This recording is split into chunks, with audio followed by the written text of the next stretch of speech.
მოგესალმებით. მე მინდა ჩემი ერთი წუთი დაუთმო აზარტულ თამაშებზე დამოკიდებულ ადამიანებს. თემის პრობლემატიკაზე აღარ გავამახვილებ ყურადღებას, ვინაიდან ყველამ კარგად ვიცით თუ რამდენად აქტუალური საკითხია ეს ჩვენ საზოგადოებაში. და თქვენის ნებართვით მე პირდაპირ გამოსავალის გზებზე, ანუ გადაჭრის გზებზე მოგახსენებთ.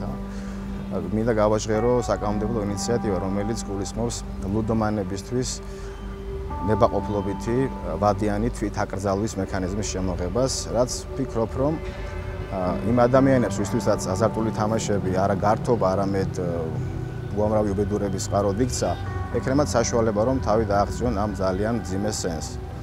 მე იმედი მაქვს, რომ ჩვენ როგორც საზოგადოება ვიქნებით გულისხმიერნი და ჩვენ როგორც სახელმწიფო ვიქნებით უფრო ჰუმანური, ვიდრე ვართ დღეს და ამ ადამიანებს მიცემთ კიდევ ერთ შანსს. მადლობა ყურადღებისთვის.